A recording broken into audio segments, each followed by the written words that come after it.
So let's talk about the shit show that was VidCon 2017. And no, I'm not talking about Anita Sarkeesian calling a member of her audience a garbage human.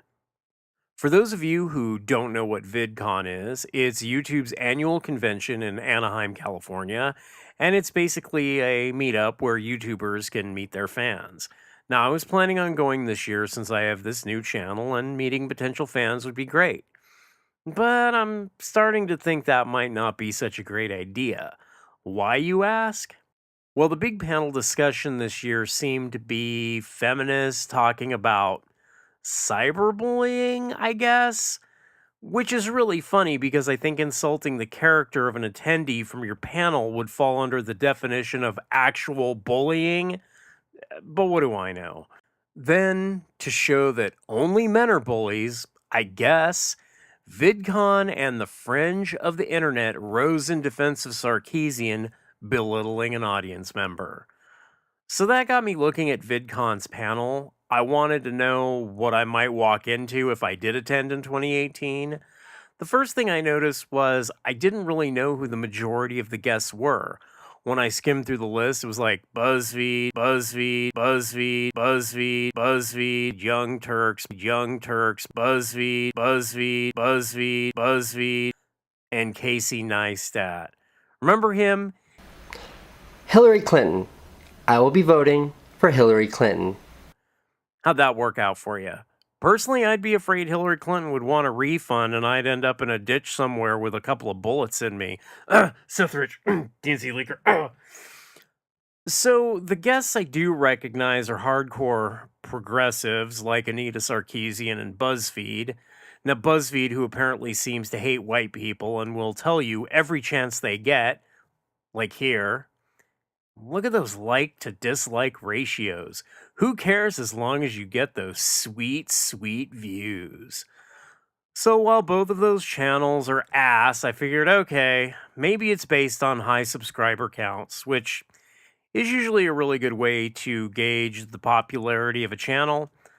So I start looking up the guests at random to see if it's about subs or the political message YouTube says it's not pushing. Let's see. Okay, seems like quite a few of the guests are associated with channels that have 1 million subs or more. That's cool. Zay Hilfiger, viral dance track. Let's look him up. 795,000 subs on a song. Okay, almost 1 million, not bad. Wheezy Waiter, no link.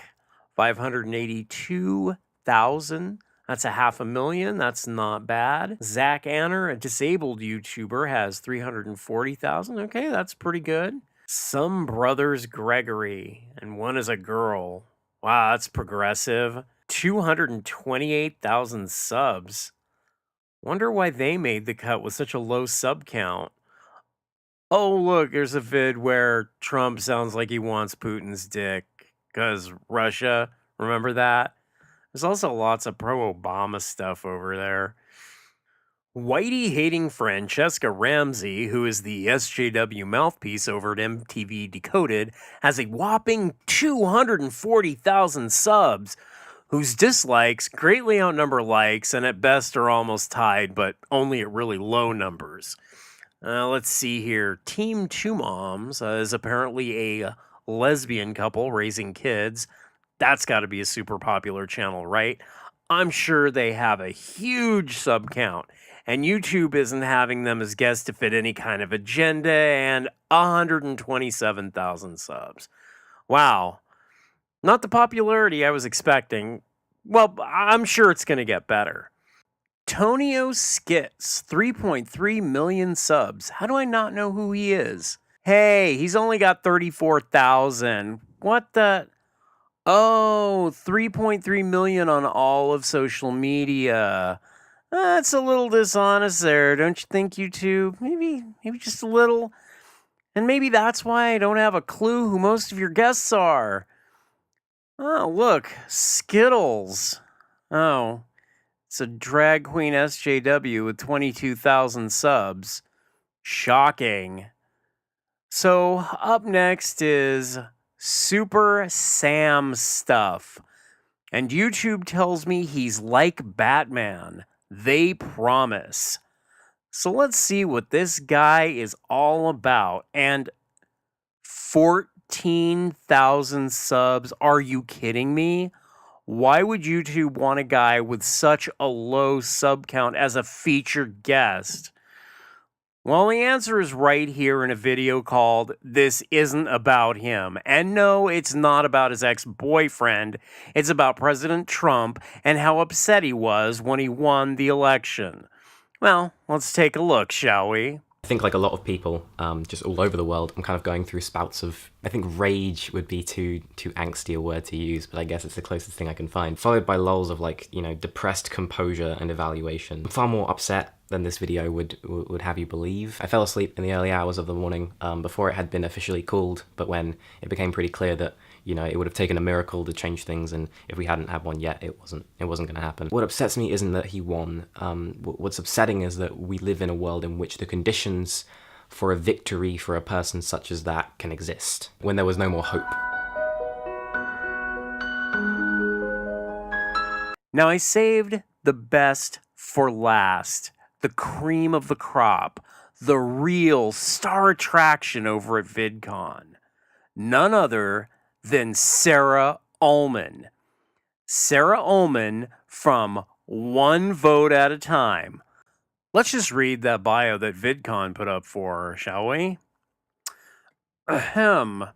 Sarah Sully Ullman is a director, activist, and co-founder of the One Vote at a Time, a super PAC of female filmmakers fighting for progressive causes. She is also the creator of The Jungle, an email newsletter about the digital video ecosystem. Doesn't that just sound great? Like really quality content. Let's check out this Twitter link and see what's going on. Wow, look at this. She's crowdfunded $34,000 for One Vote at a Time. And also, round numbers make her fuzzy. Isn't that great? Let's just take a quick look at what's going to be done with that $35,000 of Super PAC money, shall we? Ahem.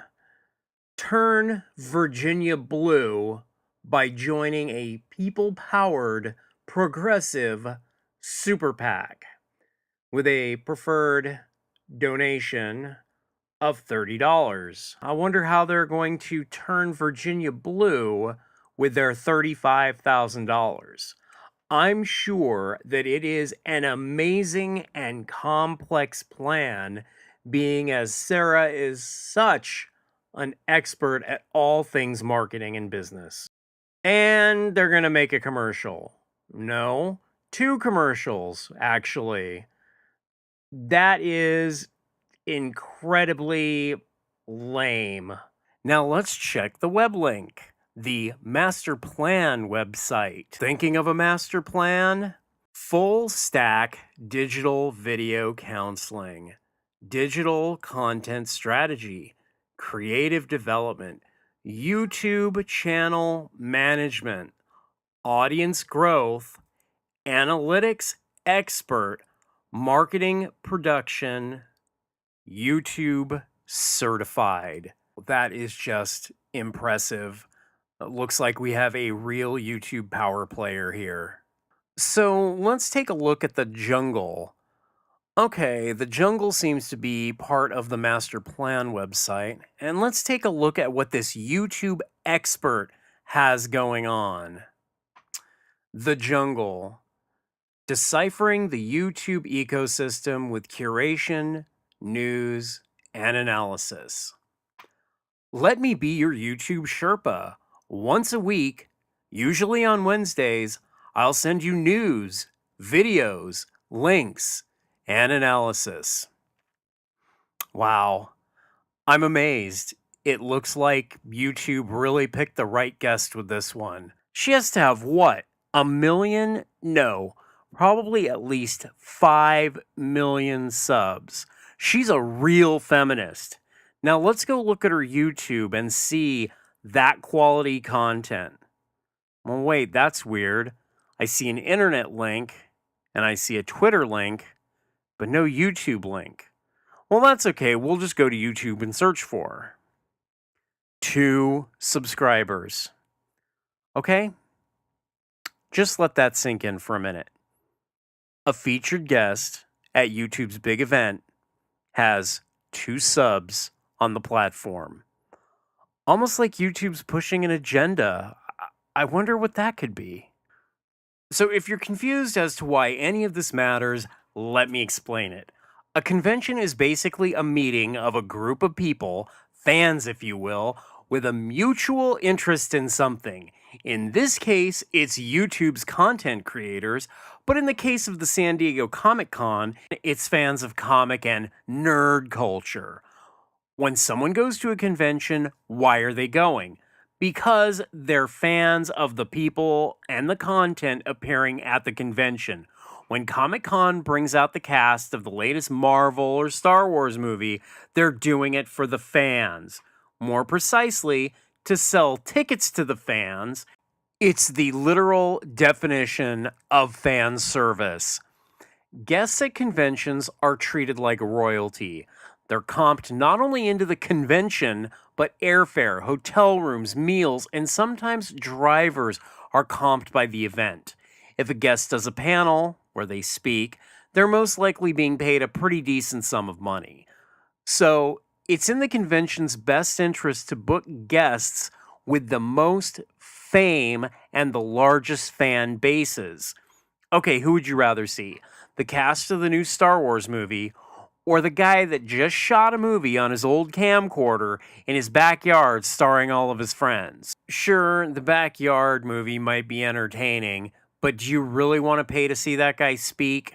So then, why on earth, when tickets range from $100 to $750, would YouTube bring out featured guests that have under 100,000 subs?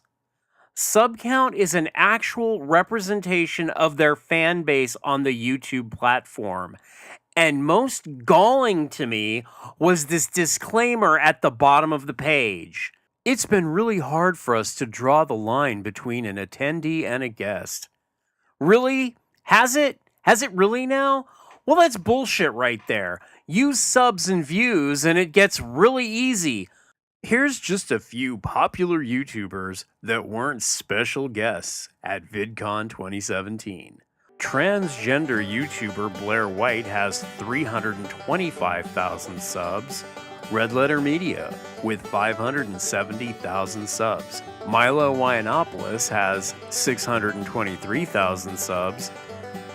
Steven Crowder has 818,000 subs.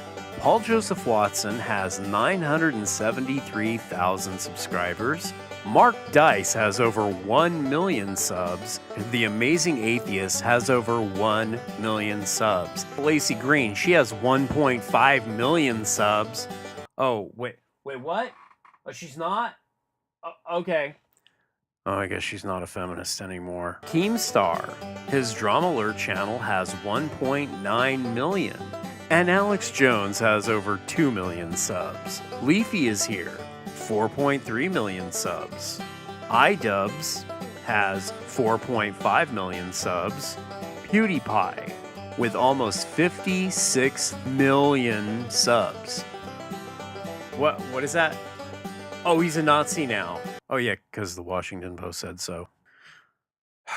But I'll tell you why none of them are featured guests. It's because none of them fit the GoogleTube agenda. But you know what? What do I know? Oh yeah. I know that all the content creators I just mentioned have more than 2 subs. Thanks so much for sticking it out to the end. Please don't forget to like, comment, and subscribe if you liked the video. And remember, keep fighting the system. We are the new counterculture.